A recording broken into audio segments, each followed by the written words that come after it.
Você já carregou culpa por algo que a pessoa sentiu? Já ouviu frases como: "Você me magoou quando disse isso", ou "Eu me sinto dessa forma, eu estou dessa forma porque você fez isso". E mesmo tentando se explicar, você se sentiu injustiçada, desrespeitada, incompreendida ou emocionalmente exausta. A verdade é que desde cedo nos ensinam que nós somos responsáveis pelos sentimentos dos outros, que devemos andar pisando em ovos, tomar cuidado com cada palavra, cada gesto, como se o mundo emocional alheio fosse uma bomba prestes a explodir e nós somos o fio da mecha. Mas se eu te dissesse que você não é responsável pelos sentimentos dos outros? E mais, que entender isso é o que vai te libertar de culpas desnecessárias, de relacionamentos desequilibrados e silenciamentos internos. Oi, meu povo, sejam muito bem-vindos a esse canal. Eu sou Janaína Ferreira, uma apaixonada por comunicação, e se esse tema já te tocou, fica aqui comigo até o final. Já aproveita,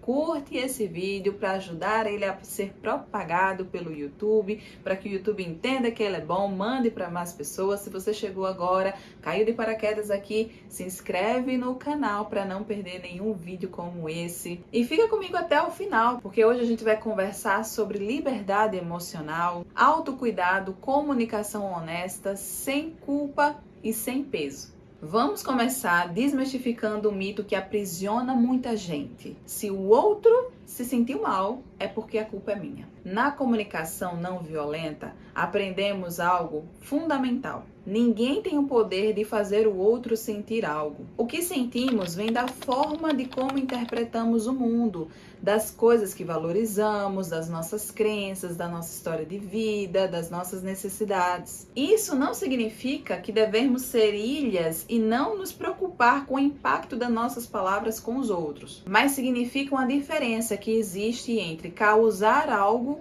e desencadear algo. Exemplo, se você diz: "Eu não posso te ajudar agora", e a outra pessoa fica magoada com isso, não foi você quem a magoou. A dor que ela sente vem da necessidade dela. Talvez falta de apoio, de pertencimento, de reconhecimento. O seu não foi somente o gatilho e não a causa em si. Esse entendimento muda tudo, porque ao invés de você carregar os sentimentos do outro, você passa a enxergar as emoções dele como a expressão das suas necessidades. E isso te ajuda a escutar com empatia sem se anular.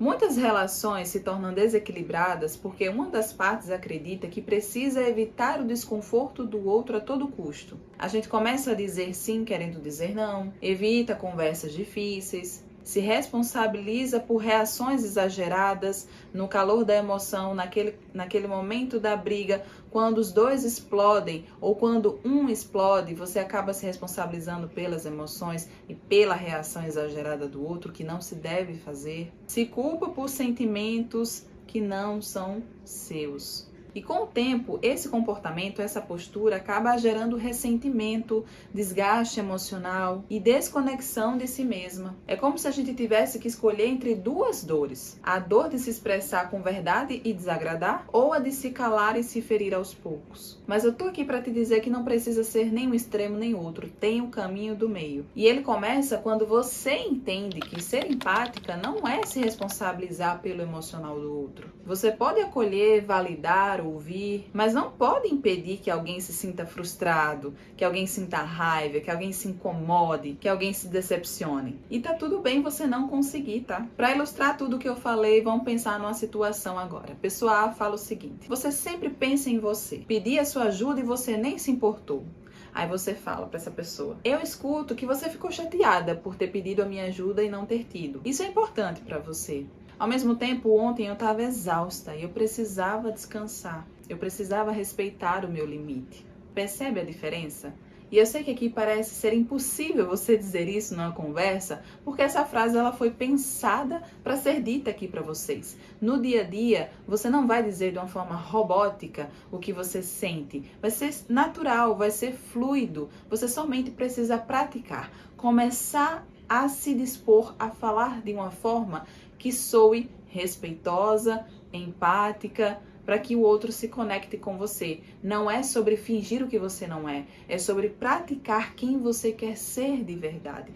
Quem você é de verdade, para que os outros entendam quem você é de verdade. Entendem? Nessa frase, você não se defende, você não contra-ataca e também não absorve a culpa. Você reconhece o sentimento do outro, mas também valida o seu. Esse tipo de comunicação, ela é respeitosa, ela é firme e ela é libertadora, porque ela não fere e não se fere. A partir de hoje, você pode começar a praticar isso com pequenas atitudes. Primeira, observe os sentimentos dos outros sem assumir de forma automática a culpa. Pergunte o que será que ele está precisando. Use frases como eu entendo que você se sentiu assim e mesmo assim essa foi a minha escolha. Não era a minha intenção causar dor. E aqui a gente precisa ter muito cuidado, porque a nossa intenção, só nós sabemos qual é. O outro não sabe da nossa intenção. E existem muitas situações melindrosas, por exemplo, em situações de racismo, por exemplo, que a pessoa diz algo racista para o outro e fala, mas essa não foi a minha intenção, ser racista. E a gente precisa desmistificar as coisas. Uma coisa é eu falar algo de forma intencional e ser racista por conta da minha fala, da minha atitude, do meu comportamento.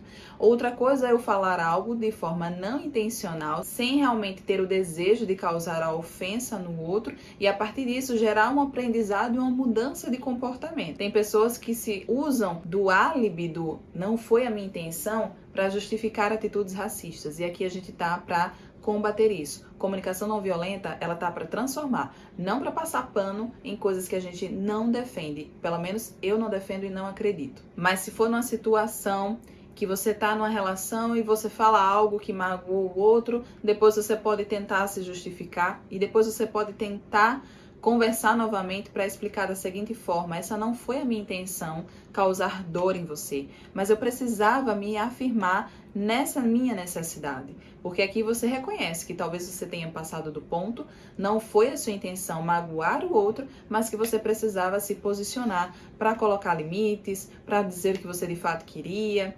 É dessa forma. Outra coisa, aceite o desconforto alheio como algo natural das relações. Não tente consertar tudo, ofereça presença, não salvação. E esse ponto aqui é muito importante.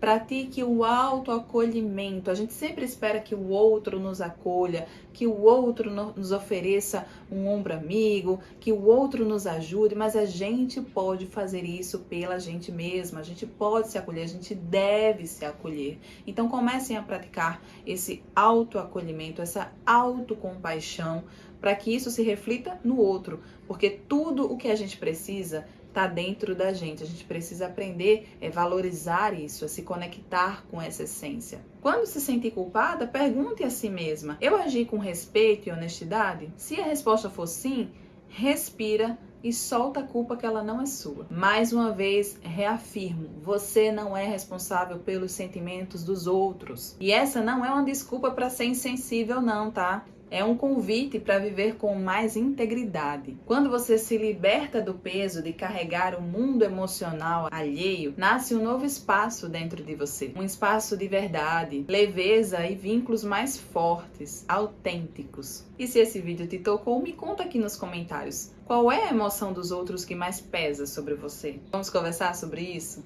E se você conhece alguém que vive tentando evitar conflitos, manda esse conteúdo para ela, porque eu tenho certeza absoluta que vai fazer diferença na vida dessa pessoa. Ela vai aprender a se posicionar, ela vai aprender a se colocar no mundo de uma forma leve, respeitosa, empática consigo mesmo e com os outros. Um cheiro e até o próximo vídeo.